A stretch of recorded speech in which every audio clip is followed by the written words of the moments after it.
Okay, so I'm going to do actually 5A, but I can do any one of these. I approach these things pretty similarly. So let me get my little Scrappy. Let's see, Scrappy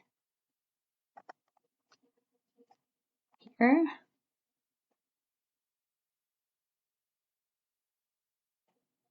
Oh.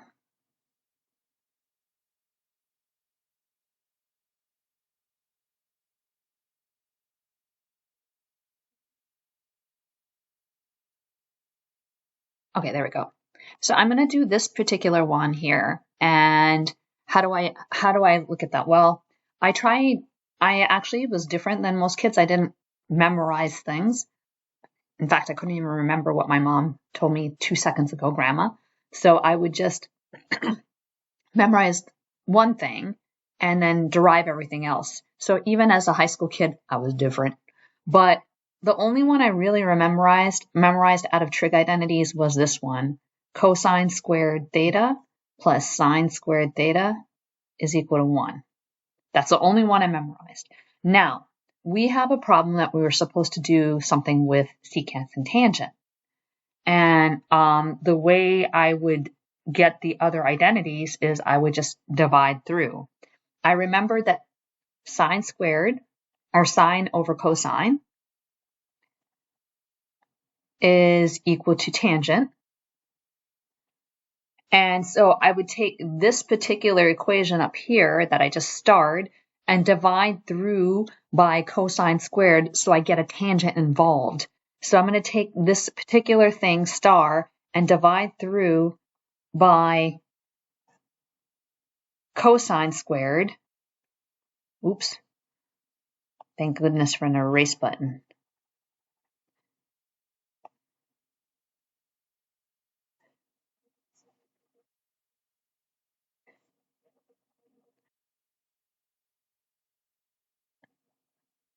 And that would give me 1 plus tangent squared theta is equal to secant squared theta. So I did have to remember, for example, that 1 over cosine is secant.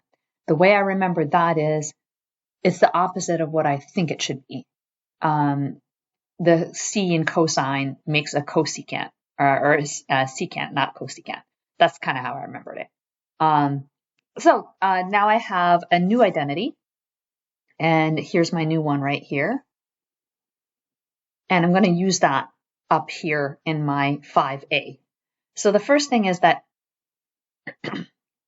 tangent squared, I need to first change all of this into the same variable. So I have, how do I know to do that? Well, that seems to be the only way to go so that I can use some kind of quadratic formula. So right over here, because I have equals 0, it suggests to me that I have to somehow make this into an x squared type formula. So what I'm going to do is I could either replace secant squared by 1 plus tangent squared, which seems to me it's teed up to do so, or I could solve the boxed off equation for tangent squared and then drop it into the tangent squared formula. I'm going to go opt with number 1. I already have a formula for secant squared theta. I'm going to drop it in because I'm lazy, and I'm a lazy mathematician. So 1 plus, let's see. So I'm going to go up here. I'm going to label this equation up here number 1. So I'm going to take number 1, and instead of the secant squared, I'm going to drop in 2 times 1 plus tangent squared theta plus tangent squared theta minus 3 equals 0. So this is 1 redone. It's got a new hairdo. Then I'm going to simplify this puppy.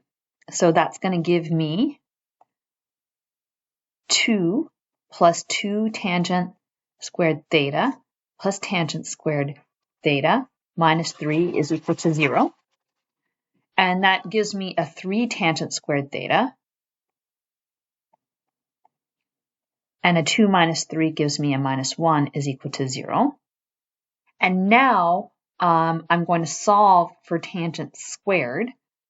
Tangent squared theta times 3 is equal to 1.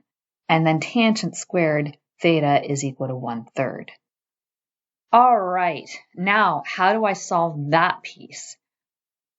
So where do I get 1/3? Well, I have to remember the unit circle. So just in case you don't have the unit circle, I'm going to put it here the way that Diana Auntie remembers it. So here's my unit circle.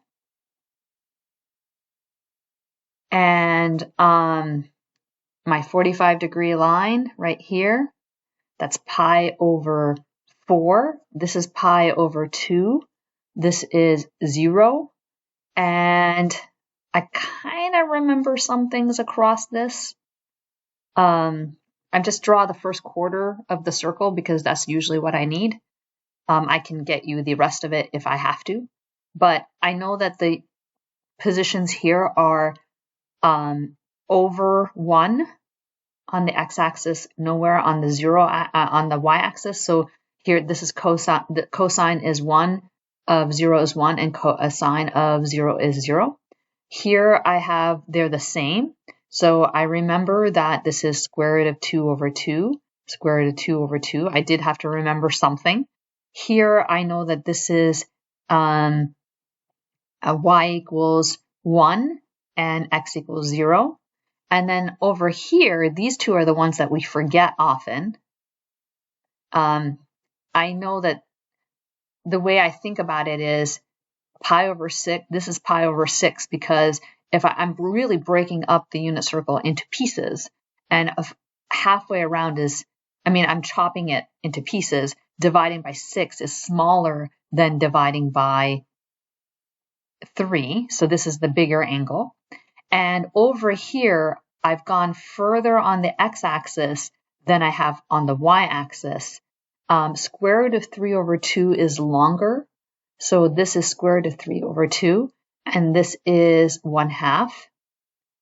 I did have to remember that. And then these are reversed. This is 1/2 and square root of 3 over 2.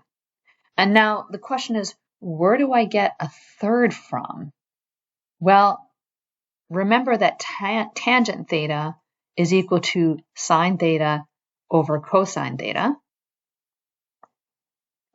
And if I look and see where does things divide out with cosine on the bottom, well, tangent theta at pi over 6 is going to give me the y would be 1/2, that's cosine, and the x would be square root of 3 over 2, and the 2's cancel, and I'm just left with 1 over square root of 3, and then tangent squared theta would be 1/3.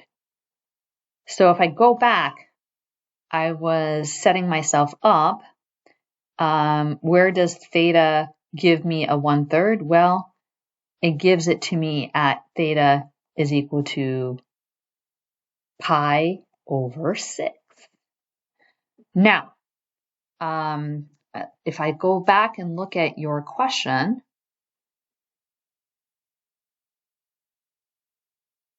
it says 0 to 2 pi, so all the way around the circle. Now, let me look over here at my unit circle. That means that I got my first angle. Theta is equal to pi over 6 is my first angle. But there's going to be someplace else that I still get square root of 1 over square root of 3. Let's see where else. Let's build out the rest of this. I'm not going to build anything more than I have to. So if I go over here, like here, and extend this, at this angle, I'm going to get the, well, when I square everything, I'm going to get the same answer. So over here, I get, this is going to be 7 pi over 6. This is a Diana Auntie trick. The numerator is a 1 pi, the denominator is 6. 6 plus 1 is 7. That's how I get this angle, 7 pi over 6. And the coordinates of that are going to be y is equal to minus 1/2 and x is equal to square root of 3 over 2 negative. They're both negative, but it doesn't matter because when I divide them out, I'm going to get a positive answer. So theta could also be 7 pi over 6. And then also I could have, like, how do I build out the rest of this? Well, how do I get this piece right here? This one's easy. This is negative square root of 2 over 2. X is positive, y is x is negative, y is positive. So this would be you could say I'm 3/4 of the way through, so this is 3/4 pi. So that's that angle. And then the hardest ones are, this is pi over here, this is 2 pi back at the beginning. So how do I get this angle over here? Well, that's going to be, you could look at it as a couple of things. It's going to be either pi over 2 plus pi over 6. Let me do my scratch work. The unit circle is super important. So this is really 3 pi over 6 plus pi over 6, which is equal to 4 pi over 6, which is 2 pi over 3. So this is 2 pi over 3. And the y values are going to be the same from here to here. So I'm going to get a square root of 3 over 2 and a minus 1/2 at the units here. And then over here, you could, how do I get this angle? Well, this is just, if all the way up here was pi, it's pi minus 1 pi over 6. So scratch work. I'm going to erase this scratch work.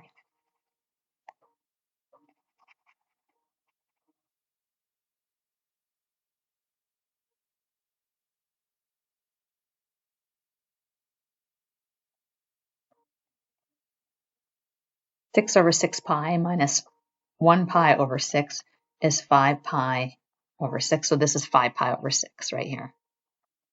And the units would be exactly the same as pi over 6, except on this side, I would get a negative on the x. So it'd get minus square root of 3 over 2 and 1/2. I probably shouldn't have built out the unit circle here.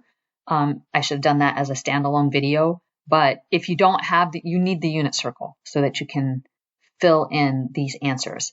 So if I go back and look where the y value is 1/2, and this would be tangent of pi would be minus 1 over square root of 3, but when I square both sides, I'm going to get a positive. So 5 pi over 6 would also be an answer.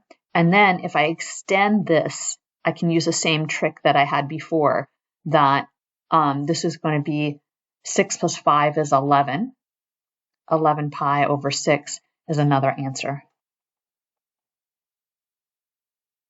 So that gives me all 4 answers. And I know that took a long time to explain, but if you can get your unit circle up really quickly on your test, then you can just look off the unit circle and answer those questions right away. So in my opinion, I would put the unit circle up somewhere on your scrap paper or somewhere right away so that you can look off of it and answer this question. Because if I had this unit circle sitting here, it would be a 5-minute thing. I could just quickly answer the question. And more than one question can be answered that way. So spending 10 minutes building out the unit circle is a huge thing.